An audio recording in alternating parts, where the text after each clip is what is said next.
I certainly hope you enjoyed your stay here and that you were able to conclude your business satisfactorily. Oh, yeah. I always conclude my business satisfactorily. Hello, and welcome to another episode of Cartoon Commentary. Joining me today is Xazyl from Sergeant Slaughter's Slaughterhouse, the ultimate Sergeant Slaughter YouTube channel. Xazyl, how you doing? Good, thanks, mate. Thank you very much for having me on. Very, very happy to have you on here. And for folks who aren't aware of Sergeant Slaughter's Slaughterhouse already, it's the ultimate tribute to the Sarge himself, Sergeant Slaughter from wrestling and G.I. Joe fame. Love your YouTube channel and all of the incredible archival footage you have of the Sarge himself from the WWF, from the AWA, all of the really, really hard to find commercials, the mail-aways, the original G.I. Joe mail-away commercial, the interviews, as well as some of the more modern stuff and some of the great chats you do. You had a chance to chat with his daughter not too long ago. I did. Kelly Remus. She is an absolute joy. She'll be back. She'll be a regular guest. She's a fan favorite and just a tremendous person, a great individual, even without the lineage of having the Sarge as her father. She's just an exceptional human being, and I love spending time with her for sure. But Sergeant Slaughter's Slaughterhouse is I like to call it a museum of all things Sergeant Slaughter. And you know, I'm no expert in any of it, but I love the research behind it. I'm a big Sarge fan, and so part of what I wanted to do was put everything together in one place, so that I personally had somewhere to go that I could go and check it out. And if other people are finding joy in it, then that's great too. Please come and say hi. Love to have you over there. Kelly, it sounds like the apple didn't fall too far from the tree. I've always heard that Sarge is just one of the best human beings out there. I've shared this story on my channel many times, and I'll keep sharing it because I think it sums up the Sarge perfectly. Roddy Piper is one of my all-time favorite wrestlers, and he was a very, very guarded cat. He was very boisterous and over the top, very loud and rowdy on camera.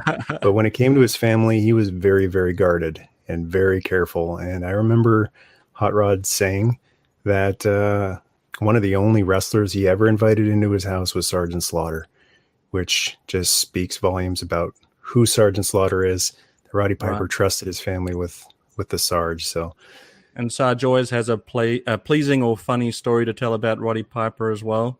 Those two must have had some epic adventures together, but yeah, they had a closeness. Yeah, for sure. It shows in their stories that Sarge tells. And I love that, I'm a big Ultimate Warrior fan too, and there was obviously some friction there, clash of personalities, but I just love their interaction at the Hall of Fame right before the Warriors passing, that they're men, they're real men, and they were able to just laugh it off. Sarge presented Warrior with a potato, just like old times. So I loved seeing Sarge them. still has that purple title belt too. He never gave it back. He still owns it. The power of the lavender, which I've always suspected was a rib Warrior was playing on Sarge. He thinks so too. Like, you get to be world champion. That's the good news. The bad news is here's your lavender belt.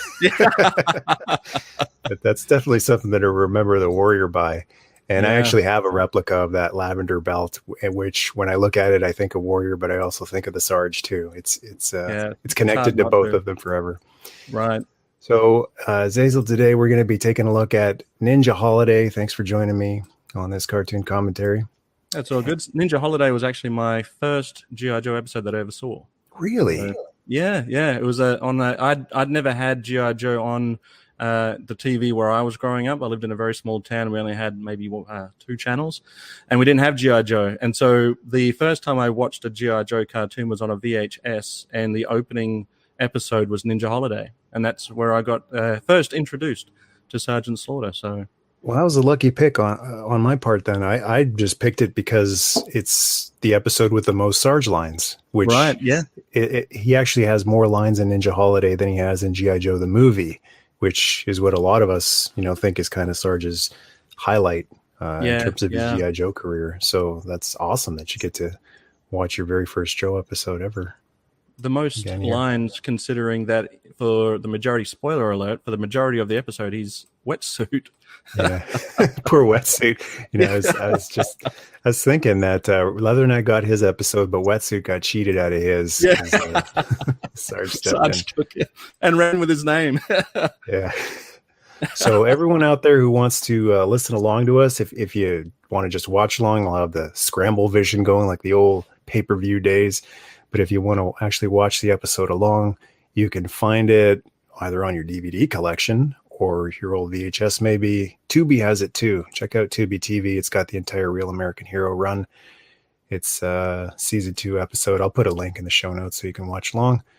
So load that up. Cue it up on whatever you're watching. I'll give you a count of 3. 3, 2, 1, play. And on play, everybody press play. Everybody ready? 3, 2, 1, play. Da, da, da, da. And yeah, it is Duke. That is Right. Michael Bell as the voice of Flint. I wonder if you could actually credit Michael Bell as Flint in every episode that ran this intro. True. Interesting point. Sci-Fi took control of the Triple T there, and I believe, if I'm not mistaken, he's the only other person to do so. You see Outback pilot the Night Raider, similar to the Triple T, but the next time we see Outback, he's got white hair, so clearly it has an effect on someone. I'd have to rewatch the movie to see if one of the Renegades maybe, or is it Falcon that drives the Triple T? I know Falcon's on the side of the Triple T in the movie when he and Sarge come down the hill. But maybe I'll have to go back and take another look. Did you ever see that life-size Triple T? I did. I saw it. Yeah, Sarge tweeted it. It looks great. Oh, incredible. I don't know what fan built that, but it looks amazing. Yeah. Ninja Holiday, Michael Charles Hill. No, I never understood what Sci-Fi is doing in those. He's just holding his breath. Every soldier wants that scene. And what is Wetsuit doing here? He's just coming up to make sure it's still there and then tucks it in a little bit further down. Why is it in there? Is it not waterproof? I don't know. It's Sci-Fi's laser. This is turning into Mystery Science Theater. I think we're nitpicking the children's cartoon a little bit too much here. They're just trying to set the stage of like the Joes are getting ready to ambush somebody here, which is actually rare in the cartoon. Right. They're usually rolling in like a force of nature and blasting away and not doing the Rambo technique. Or it's in a retaliation to Cobra attack. You know, not often you see them actually on mission. Mm-hmm. They picked good ones for the mission, though. Beachhead, Wetsuit, love this so much. Great sound effect. Awesome throw, too. The campaign cover. Sergeant Slaughter proving that he's the ultimate renegade in this moment. One of the few times he's actually seen without his hat, too. It does. It happens in the movie. He will lose his hat from time to time, but he will never lose the aviators. Yeah. See, look at that. Sci-Fi has got his gun in the water. So what was stopping Wetsuit from doing it? I'm nitpicking again. Maybe Sci-Fi had a plug and Wetsuit lost his. I don't know. Great banter between these two. Bickering as usual. Yeah. That's the first time we're seeing Sci-Fi. So obviously he took cover very seriously. Everyone else was peeking in and out. Now, if they wanted to do a stealth sneak attack, they picked some good Joes. Lowlight definitely is good for that. Beachhead too. Sci-Fi though, the brightest first neon Joe, right, is hiding in the swamp. Well, he's the swamp was pretty green as well, so that's probably why he was in there. Yeah. So one of the episodes that most prominently features the Sarge, and he doesn't actually appear in that many episodes. Yeah, no, not as many as you would think. Even in the Deke series, he's very prominent in the Operation Dragonfire series. But then, after that, he's back in the old WWF and drops off the series by, I think, season 2. Mm-hmm. So there was it was one of the first guys he punched. I noticed just a quick frame of blood flying off the guy he was punching. Again, very rare. I think the only other time I saw blood was maybe in the movie when Falcon's getting slapped around and Duke, of course. But when Sergeant Slaughter's involved, people are going to do the blade job, brother. Red means green. I love how this small town in the middle of nowhere has a giant widescreen television. A little bit of unfinished business there between Sarge and Serpentor. Oh, yeah. And Their Sarge has little got that rivalry. presence that Serpentor is going to cower even behind a screen. Yeah.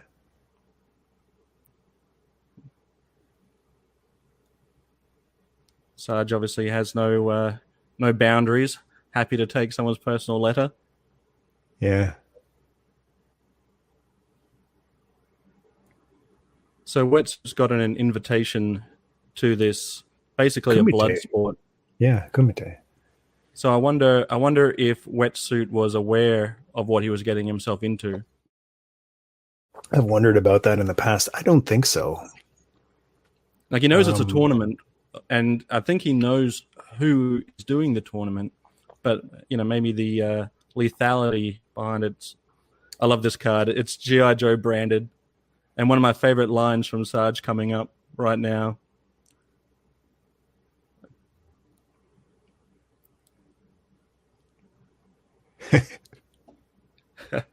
Always. Here's another moment where Sarge is just going to take a phone call for Wetsuit. Those boundaries again. Well, he's sneaky. He's The just first ninjas we see. It's Ninja Holiday, and these are our first two ninjas. Yeah. And the ninjas don't stand a chance against good old American brute force. Were you aware of Sarge in wrestling before you saw him on G.I. Joe? No, I had no idea. So Same I was watching G.I. Joe, the movie, with a friend of mine, and the credits start with Sergeant Slaughter as Sergeant Slaughter. And so I said to my friend, I said, why would they do that? Why would they say it's Sergeant Slaughter as Sergeant Slaughter and not just mention who his name is? And he goes, well, that's a real guy. I said, what do you mean that's a real guy? He goes, it is. So he took out his copy of G.I. Joe, the movie, threw in a VHS copy of some 80s wrestling. Actually, it might have been even before 80s. And there he was in the flesh, Sergeant Slaughter, a real life personality. I was like, it blew my mind, absolutely blew my mind. And I was already a fan, but now I'm a super fan. Yeah, same story with me. My first exposure to him was as the mail away. And he looked like a cool figure. I mean, wrestler or not, he looked like a cool figure. But to know this backstory, this legend that he was this, big, tough wrestler, it's like, really? Because I was into wrestling too, but I had never seen him in a wrestling ring. But just knowing he had that history of like, he went on to a bigger battle, no more Iron Sheik. He had to defeat Cobra. Like, oh, man, that's awesome. And the footage you have on your channel of him in the actual mail away outfit in the AWA is just so amazing to see the actual real life mail away figure in a wrestling ring. Head to toe G.I. Joe. Yeah. That song, I've never heard the song before. The theme song used, Stand Up for America. So awesome.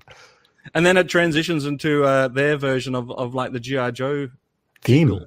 Yeah. Do you know if Hasbro, if Sunbow actually did that theme, or was that an AWA production? Well, I think like Sarge was allowed to wrestle in that outfit, and I guess that was like promotional for G.I. Joe as well. For it mutually beneficial. Right. So I mean, it wouldn't surprise me if they just sort of got together and hashed something out. But it's a good question. I'm not sure. It sounds like a promotional musical piece that Hasbro did and intended for a commercial that just never got used. So they just said, here, use it for your theme. Yeah. So I don't like these guys' odds. They're outnumbered. This is a guy who punches holes through concrete walls.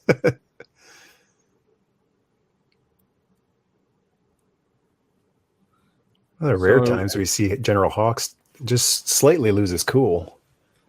Well, Sarge's motto is we all go home or nobody goes home. And here they are, more concerned about jumping on their plane and heading back to base than the whereabouts of Sergeant Slaughter. So I can understand why Hawk's a little bit teed off here. Mainframe looks great for his age. Yeah. Another Marine, actually. Yes. Yeah, so that's 3 Marines now with Leatherneck, Sarge. I never knew that until recently. Like, and there it was staring me in the face my whole childhood. But he's got the Marine emblem on his helmet. And for folks who don't know, Mainframe is the Marine who decided to switch gears and become a computer expert late in life. So it's never too late to learn new technology. Wetsuit's good enough. He's going by Wetsuit now. So I don't know if Wetsuit would have been able to survive. Sarge got out of there okay, but he's gone up against an army of bats and then trained the G.I. Joe shortly after. But would Wetsuit have been able to get past that round? I don't think so. Yeah. Like, he's a G.I. Joe, sure. But that's a lot of people. Yeah. I love Beachhead's optimism here. He comes in with just the greatest of intent. It's like just cheerfully asking for information. I'm looking for information. Total Western scene right here. Mm-hmm. Somewhere you'd expect to see shipwreck. Need some information. I love that voice. Yes. My second favorite drill instructor. It says something when you think that Beachhead is cheerful next to Sergeant Slaughter. Right. He's the happy-go-lucky one. he's the one that says, "Why don't you lighten up, Sarge?"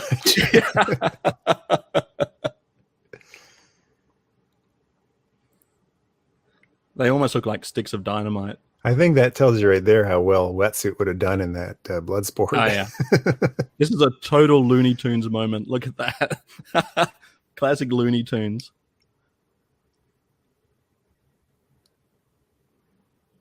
So are these Cobra ninjas? They had Cobra emblems on their gas cans. Yeah, I guess there's an inconsistency about the Cobra ninjas because sometimes they're red and sometimes they look just like Storm Shadow. Considering this is called Ninja Holiday, there aren't a lot of ninjas in this tournament. It's a strange sight to see ninjas put their hands behind their head and go, under arrest peacefully. Right. It's an image I never thought I'd see. You'd think they would grab the old sword and seppuku before they do that.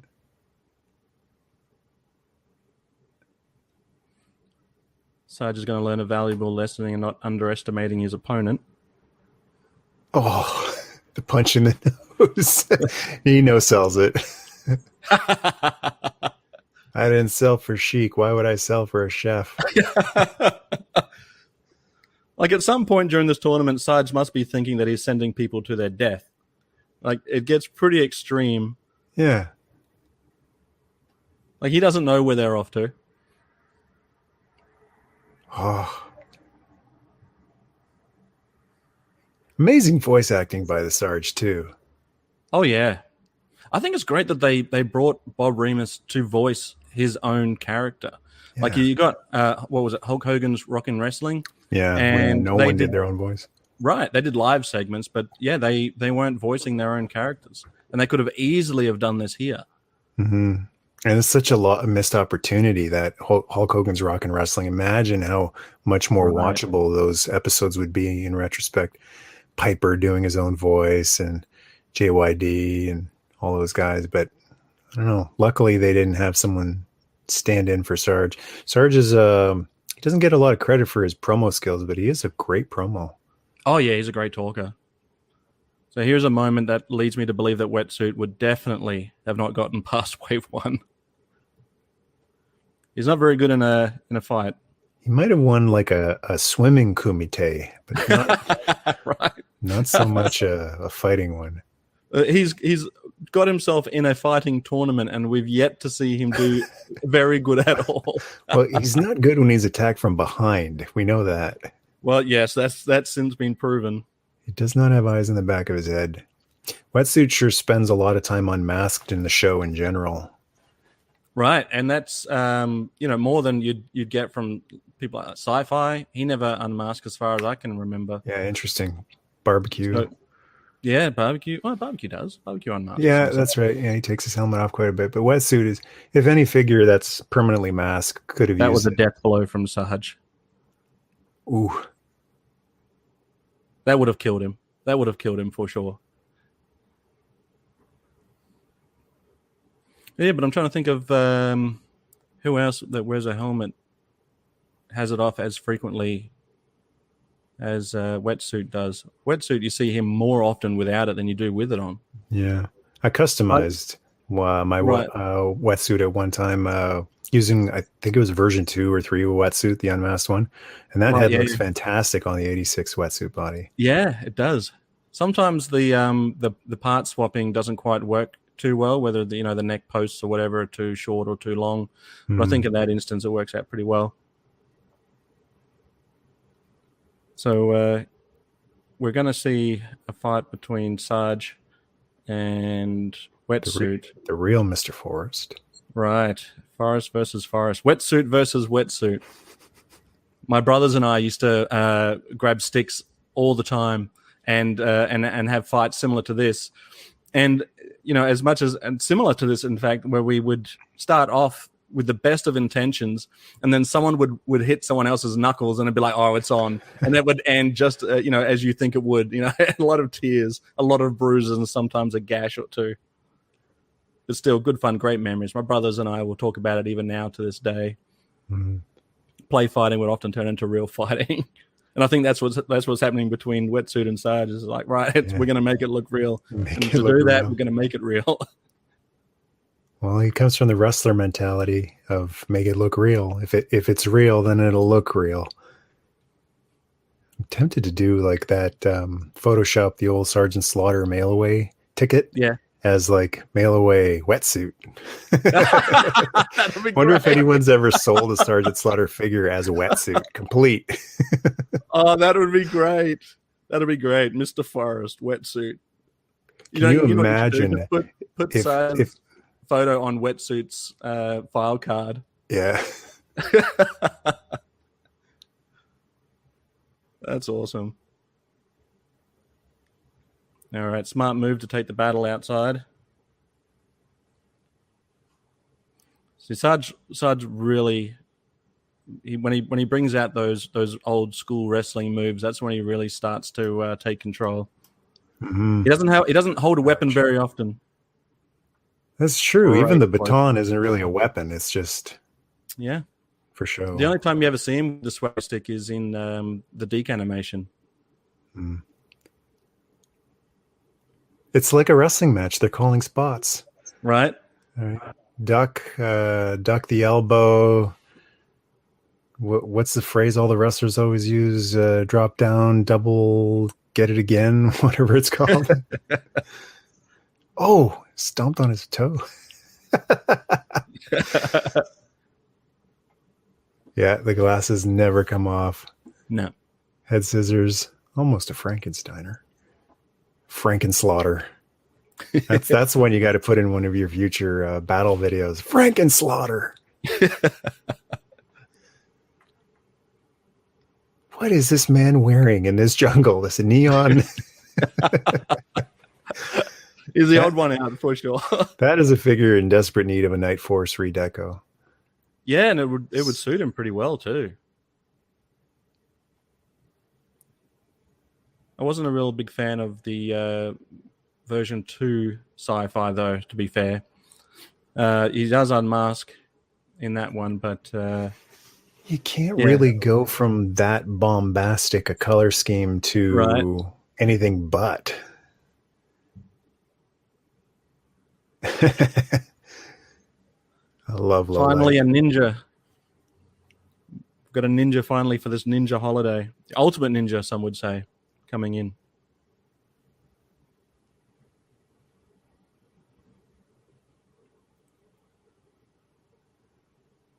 There's a great line coming from Cobra Commander. I love seeing these two together because Storm Shadow always, for the cartoon,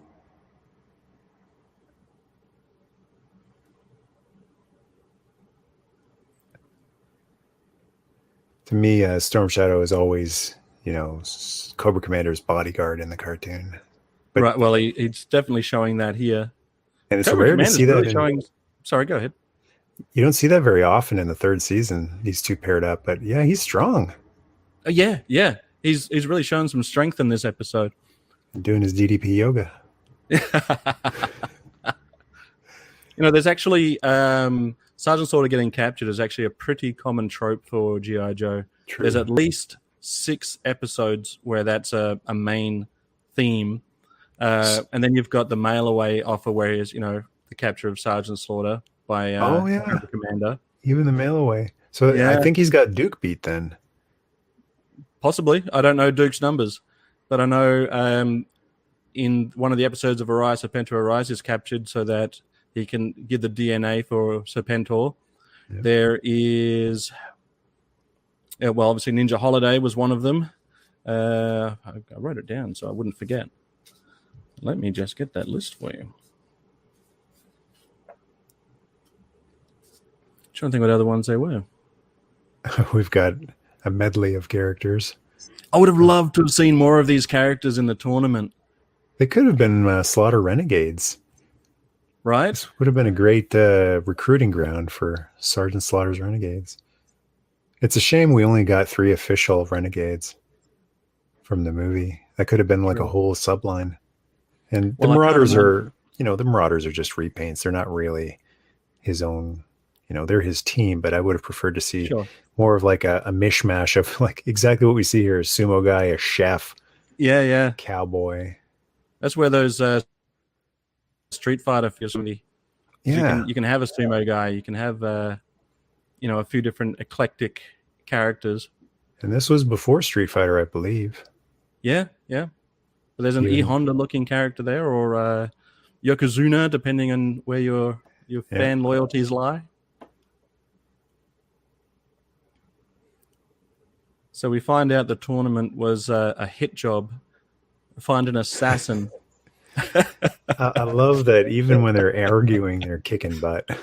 Right.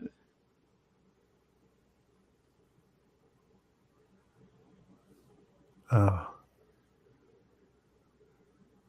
I love that the Sarge calls Hawk sir. Right, yeah. He respects the chain of command. And if any character could just barge in and call anyone what they wanted, he could call General Hawk Spanky if he wanted to, because he's just this larger than life force of nature. But I love that he maintains that chain of command. And I remember mentioning that to Buzz Dixon, who wrote a lot of these episodes, worked on season 3. And he said, it was important for Sarge to, as much as a superhero as he comes off as, he is military, and you address your commanders with respect. So, it's just amazing to see a guy who can beat an army single-handedly and punch holes through walls, call anyone sir. Yeah. And that respect follows on in when he first is asked to train the Joes by Hawk, and he's like, with all due respect, you're a Joe and you're going to train with them. Yes. Yes. And it's mutual. It's repaid. The respect is repaid because Hawk is like, well, yes, sir. He gets to stepping, which just makes me respect the character of Hawk too, that he's not above any of them. And that's what's always been great about General Hawk. He's the general in the field, which might sound a little ridiculous. Like, what's a general doing in the field? That's almost irresponsible. But G.I. Joe isn't any regular military unit, and General Hawk is certainly no regular general. So he's the exception. Right. I think that it works. He does have a pretty neat desk, though, when he is behind it. But, he's definitely not shy from getting into the front of the action when it's requested of him. Mm-hmm. It occurred to me going through the credits that Bob Remus is credited here as Sergeant Slaughter. Well, not specifically, just under the group of names. Yeah. Okay. I wonder if that had something to maybe do with Actors Guild, union, all that stuff. It's more to his advantage to be credited. But I believe in the movie he is credited as Sergeant Slaughter. I've got to go and rewatch the crawl at the end, but I think there it is still Sergeant Slaughter as Sergeant Slaughter. We're not 100% sure on that, so I'm sure we'll go back and check. A couple people in the comments will clear it up for us. I don't think we have any work to do here. I didn't do my homework on that, guys. If you could do that for me, that'd be great. That's awesome. All right, so that was Ninja Holiday. These always fly by. Always fun to watch, and thanks a lot for joining me on this one, Xazyl. Hey, thanks for bringing me back to my childhood. It's Saturday morning here in Australia, so to watch a cartoon on a Saturday morning is yeah, it just brings me back to old times. I super appreciate the invitation. Anytime. And everyone out there, be sure to check out Xazyl's YouTube channel. Link will be in the show notes there, and it'll also pop up at the end here, depending on what device you're using. Link to some of his videos in his channel. Sergeant Slaughter's Slaughterhouse. Also check him out on Instagram. Lots of great Sarge pictures there as well. Thank you. And I'm trying to be a little bit more prominent on Instagram. I'm not great with it, but when I am on there, I try to make it at least worthwhile viewing. I dig it. I like the vibe on Instagram. It's always, upbeat and positive and yeah, and easy. It's cool looking at fun pictures and little short videos. So it's my favorite of all of the different social medias. Well, yeah. Thanks again, Mike. This was fun. This was a lot of fun. Absolutely. Hope I can get you back on here for some more Sarge episodes. I can talk Sarge for days. And also looking forward to what else you have coming up in the future on your channel too. Thank you very much. All right, folks. Thanks for watching, listening along. Hope you all are doing well out there. And until next time, Yo Joe. I'm dismissed.